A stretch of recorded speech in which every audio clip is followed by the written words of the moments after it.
Welcome back to the Green Light Show. I'm your host, Ukolane Wagabaloyi. It is exactly 13:18, right? Yeah, 13:18 or 13:19. It depends. Yeah, if your watch it says 1:30, something is wrong with you. Yeah, you're one of those that actually wake up later on, right? Yeah. So welcome to this beautiful segment. It is a Wednesday, and during this time, it is Property Wednesday.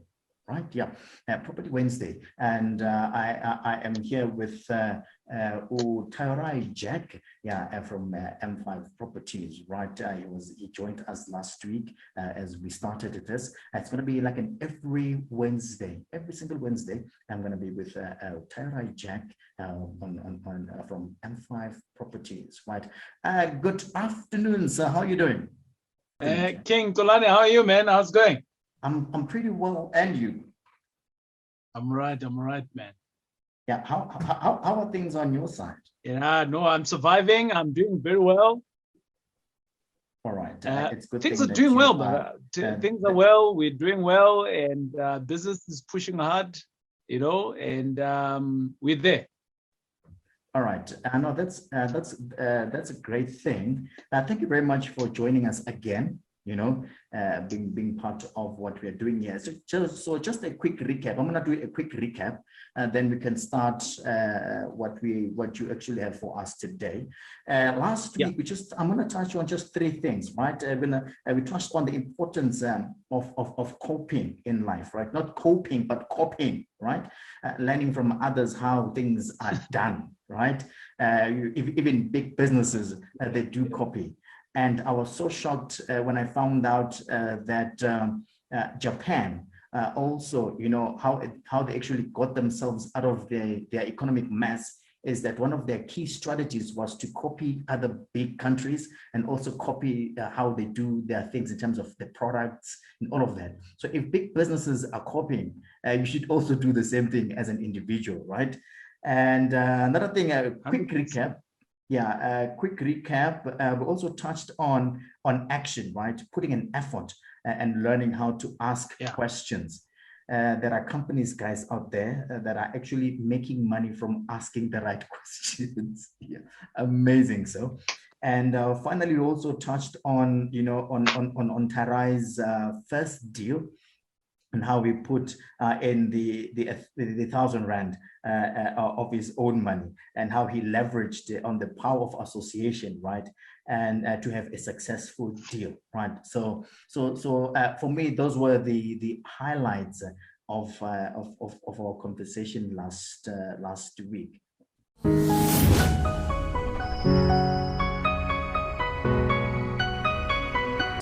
So today we are looking into something totally different, right? We're looking into how you grow your property business using other people's money. And I know people love that one. Yeah. Yeah, a lot of people definitely love that one. And before we talk about the investing in property, we touched on last week, however, we didn't get into the numbers, right? When it comes to investing in yourself and how much it actually cost you, to be where you are, because a lot of people are thinking, maybe this guy, he didn't even spend anything, to be where he is. But, I was arguing with a friend of mine and said he spent some money first before he actually got his first deal. And you don't have to tell us the exact amount of money.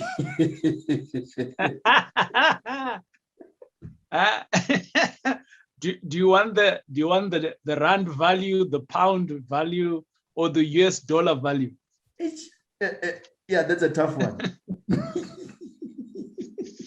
Yeah, like, give us USD.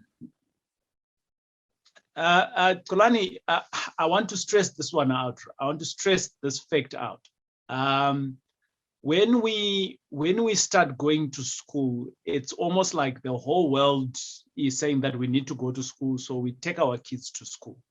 But I don't think there's so many people out there that will say, hold on, let's stop and actually try to figure out what school should we be sending our child to, and for what reason. We look at the best school in our area, the nearest ones, and then we send our kids to those schools. Is that the best approach? Well, I don't think so with what I know now today. Is it the most practical solution around us? Yes, because that's what we know, right? We don't know any better. Yeah. Now, at the moment, there's a number of schools that have come up to learn. You can now learn online. Definitely. Right? Without going anywhere, you can learn online. I've got friends of mine who are now doing what is called homeschooling, right? There is no online, they do homeschooling. And there is still our traditional schools that we go into. Now, all of this is giving you education, right? But different type of experience of education. Now, the question that we want to ask then ourselves is that, well, which one works for us, right? Kulani, you are different from me, I'm different from you. So what's going to work for me and you is very different, right? And above that, there's also what is called special schools, right? For those that are special, right? But here's the thing, Tulane, I want to jump into, I'm just giving context here of the question that you've asked me to say, TJ, how much money have you spent? To tell you the truth right now, Tulane, my last count was potentially around about just below R1 million, okay? But I didn't spend R1 million to say, poof, there it is. What I want to say to you is that when I started realizing that continuous improvement, and I want you to remember this word, and our guests should remember this word, continuous improvement is very, very important. You are where you are right now because of the education and what you have received in the past, right? And that's what got you to where you are right now.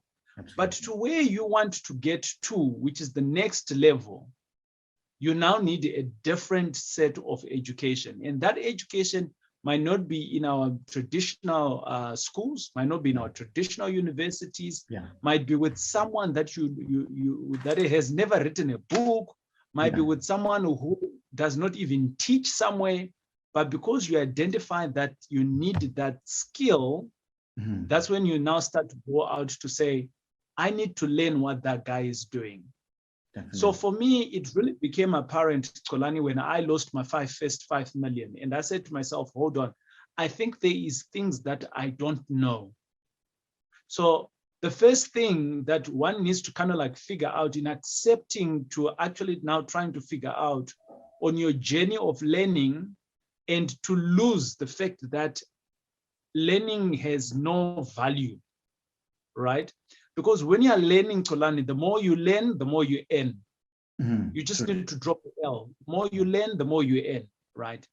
Now, the process in which you're going to be doing it, in which I did, and Tolani, I generally want to talk about things that I do. I don't talk about things that I hear from somewhere else. I talk about things that I fell into, or things that I'm winning into. So the first thing is accepting that you're a human being, and out of the human being, you do have flaws. Right. I can never be a DJ today. I don't know what I don't know. So I have flaws and I need to accept that. So that's the first thing. The second thing is then identifying what those flaws are. Because if you're not able to identify them, you can't accept something that you can't see. When you have identified that, then you then say, okay, fine. These are the skills that I actually need to get me where I want to go. Everyone knows where they want to go. And when you know where you want to go, Tolani, that's when you're now saying, okay, fine. Now I need to go back to school. For me, when I learned about property, that's when I realized that, I don't know much about financial literacy. Property was not the goal here. Financial literacy was the goal. Right. And then properties became a vehicle to my goal. And there's many vehicles. Property is not the end and the last of financial freedom or to become rich or become wealthy. You can do it in many things.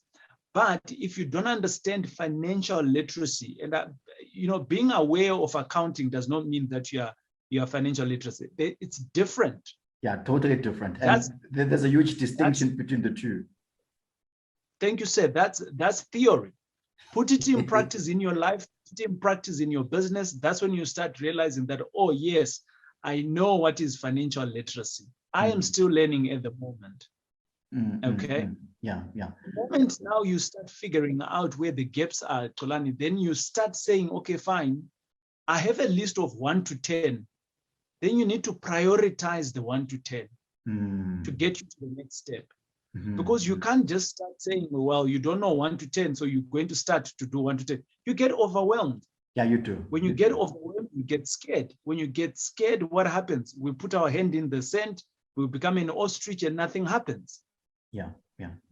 So for that reason, you now need to pinpoint one thing on your list, and then you go and pay for it. It's going to be 5,000 today. Yeah. It might be Robin Banks that's coming into town, and then you pay Robin Banks 5,000. It might be Robert Kiyosaki coming to town. It's 40,000. It might be so and so. But you are now paying whilst you are moving to the next step, to the next step, to the next step. There's a wider array. A human being has a wider array. And the more you are grown up, the more complex you are, because there's more stuff that you need to get out of, that you need to get rid of for you to learn new stuff.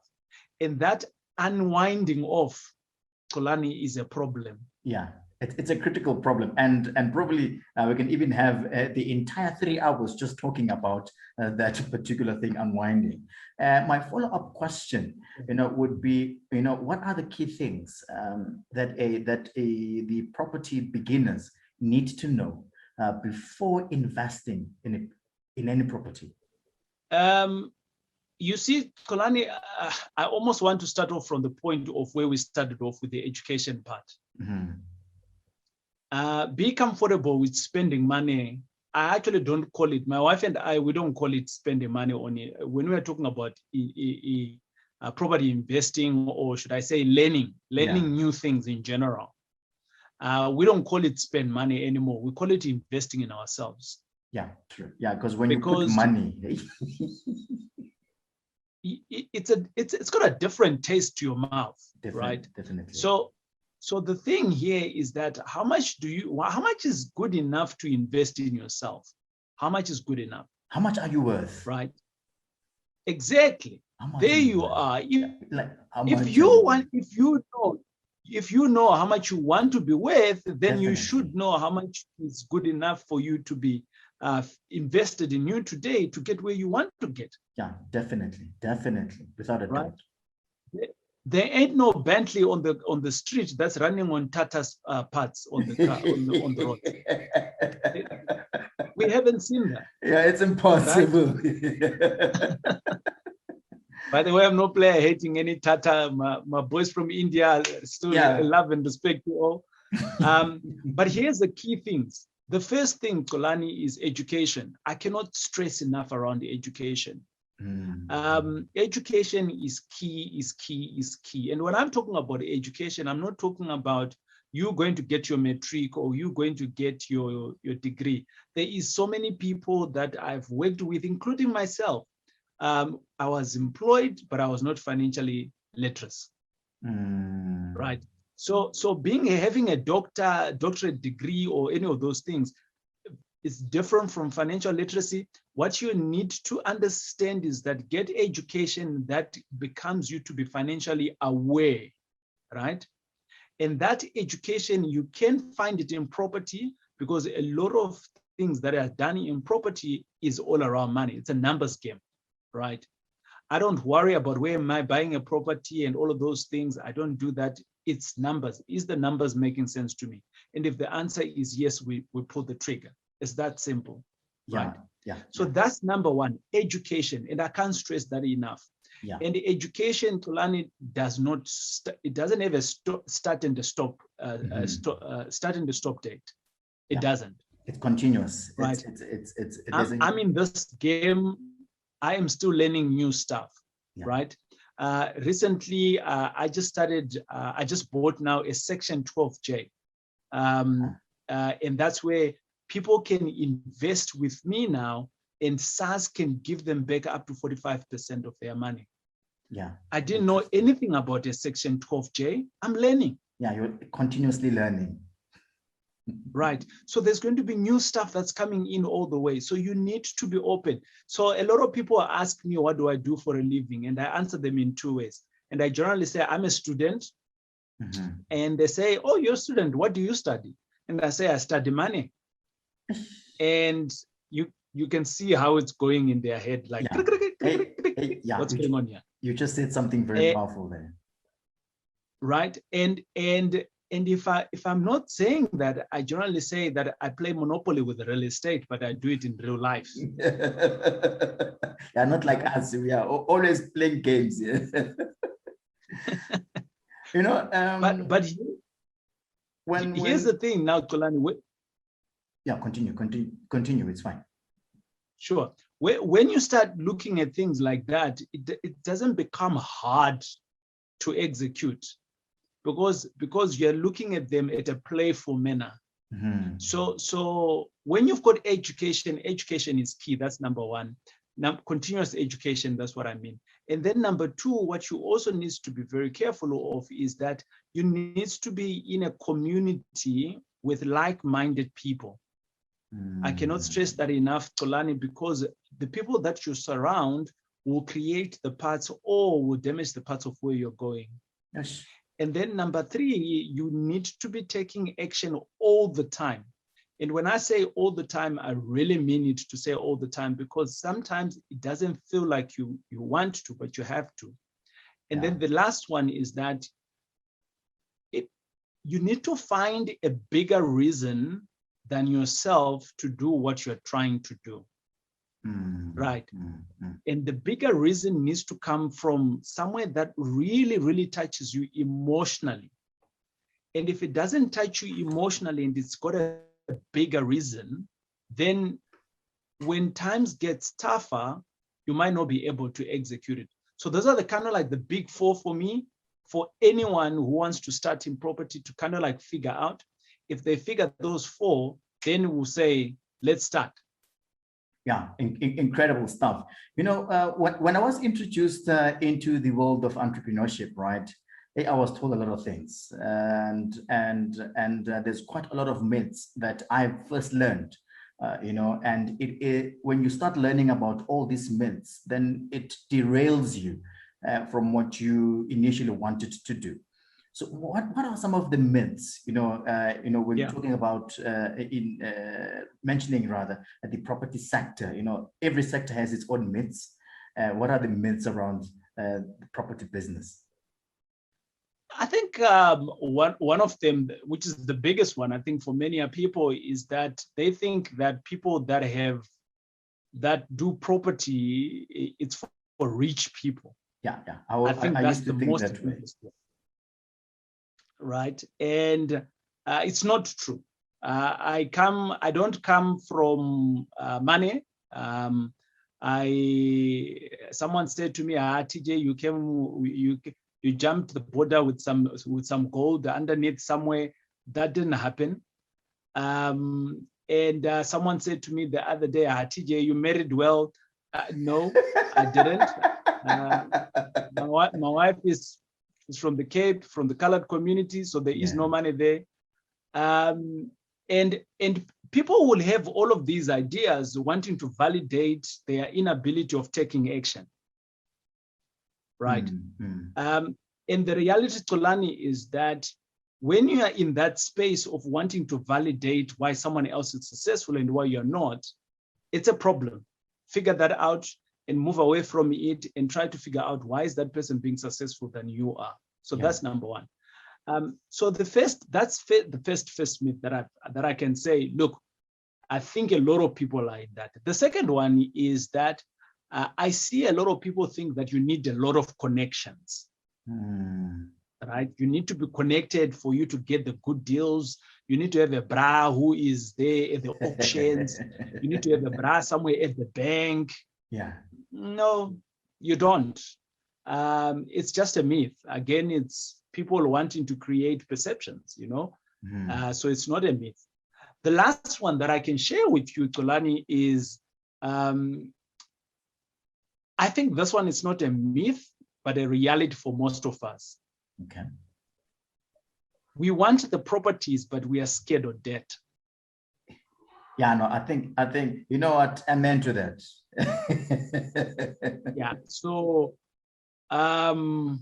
yeah, that one, I think it was up to now for me. I think when I hit, I was looking with Reta, my business partner. We were looking at sureties.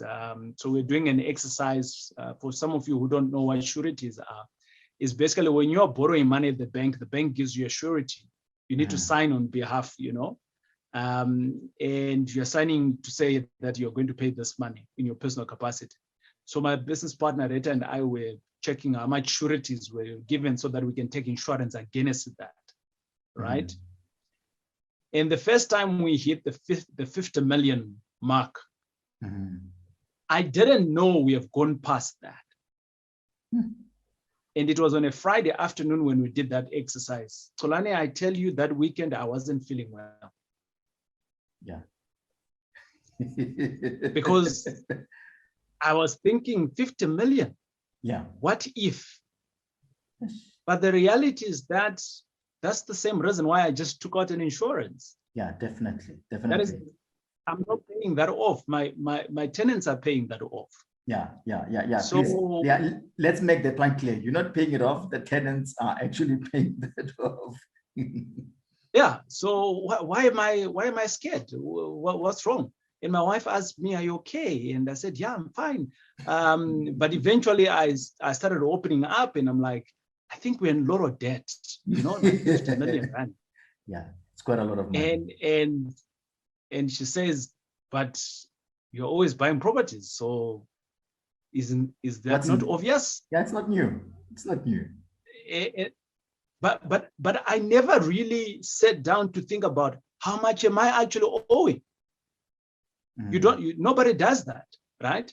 So I think that one I just came up with now to say a lot of us wants to have these big portfolios. We want all the properties that we want in the world, but we are scared of debt. Yeah, no, definitely. And, when we look at the structures, right, which structures is actually suitable when one buys property, and I know for a fact that a lot of people don't even know that there are actually structures, that are suitable to actually buying properties. Can you just break them down for us?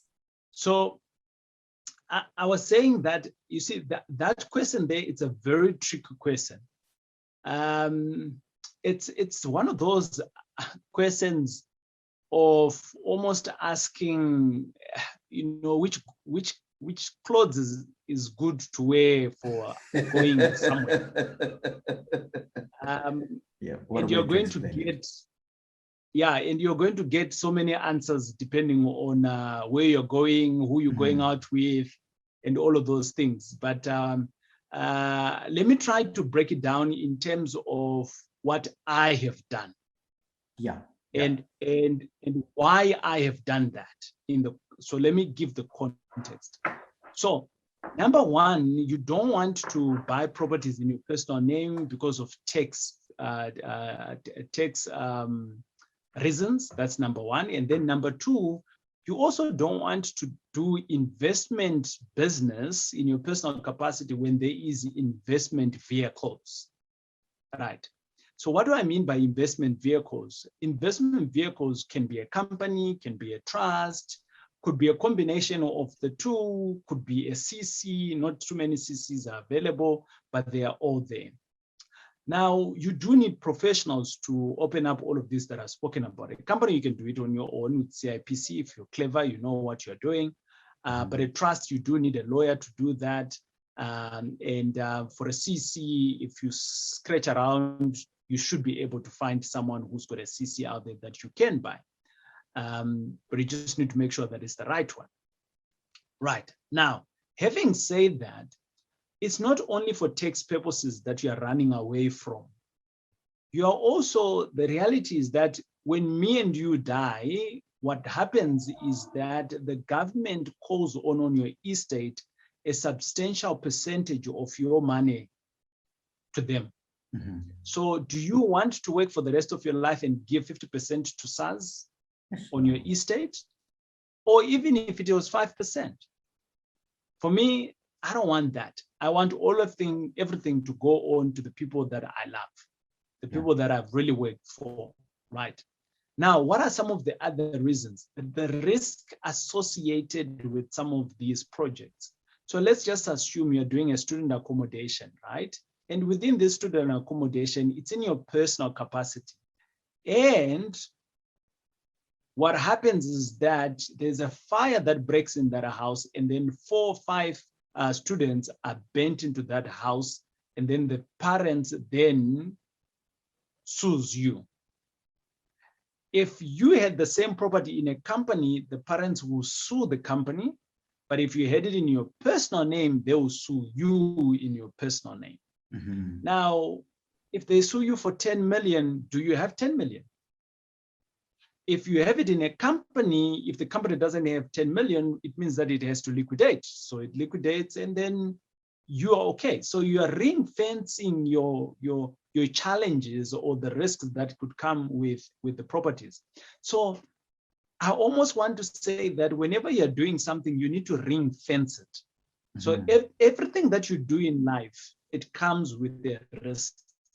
Going to the loo comes with a risk. You go there without toilet paper, you will know, or you'll understand that there is a risk. Yeah. Right? So having said that, we almost want to figure out to say, what is the risk? Identify the risk up front. And then if you identify the risk up front, then thereafter, you can then be able to say, which vehicle am I comfortable with to put this risk in? And that is why, for me, I buy all my properties in a company. And because I know that I can ring fence them in a company, that's number one. And then the tax part, number two, it's also low because our government favors companies. Yeah. Okay. The tax bracket is much, much lower. It's up to 28%. I think it is now with the new financial year, that you can be charged. But on a person, you can be charged up to 45%. So why would I want to do business in my personal capacity when tax is going to charge me almost 50% of what I'm going to be making? It doesn't make sense. Yeah, definitely. Do it in the right structure. Yeah. So for me, I buy all my properties in a company. But over and above that, I don't have any shares that are associated to me for the benefit that I don't want to have anything on my name. That's me. I want to be a free-willy guy that runs on his own as an individual. And then thereafter, what we can do is that I put my shares into a trust. Mm-hmm. And my trust, I am a beneficiary and I'm a trustee, and my kids are beneficiaries in the trust. And you do need a lawyer to draft all of that for you. It doesn't cost you an arm and a leg, but when you die, it really is to cost you. Well, you won't have the arm and the leg though, but you know, everything goes to SARS, you know, or the majority of what things you've worked for. And that's what works for me, right? That's what works for me. So for an example, if I want to sell off one of my companies, I can just sell off my shares and it's gone. Mm-hmm. All I am, I'm a director in that company. I'm an employee in that company. That's what I am. I'm not taking accountability on anything. The trust owns everything, right? Mm-hmm. And I am just a trustee in the trust. But I want to stress this one out, Tolani. This could be the North Star, or should I say the best structure around for me, but it's not the only structure. I actually have two trusts, Tolani. Yeah. The two trusts that I have, one is for anything that is bonded or anything that has debt, and the other trust is anything that is not, that doesn't have debt on it. Mm-hmm. Right. So with that hand in hand, it ring fence again all of my issues. So if I say to you, I own my house free and clear, I can put my house in a company, that company to be in a trust, and in that trust, and then trust number two is where I have a business, but in that business, I have debt on it from Standard Bank, and up until I pay for that debt, that's when it's going to move to trust number 1. But in the meantime, it is in trust number 2. I hope that makes sense, but if it doesn't, I can encourage you to seek a property lawyer, someone who understands how trust works, and sit down with them and explore. And Xolani, I can do this as well because I married correctly. Ne? Yeah, so you were telling us about the fact that you married right, and I think after that we're gonna have to close it because we're looking at the time now. It's 13:50, and you were right. We're not going to finish everything.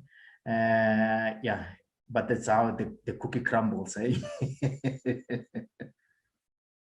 Yeah. So in terms of getting married, Xolani, especially when you're doing properties, a lot of people, I think, find themselves married in community of property. And I want to stress that one out. They really do find themselves married in community of property because they don't know that there's different types of marriages out there. For me, when I was about to get married, my wife said to me, so what contract should we get married into? And I looked at it and I said, we're just going to get married. And she says, no, go and check the different types of contracts out there. So I actually had to stop. Boyfriend and girlfriend, she had done obviously her homework. So you could see that she was prepared to get married and I wasn't yet. So which means that I was, doing my best here to make her happy. And she was willing to settle down. Maybe she wasn't willing to settle down with someone else, not me, who knows.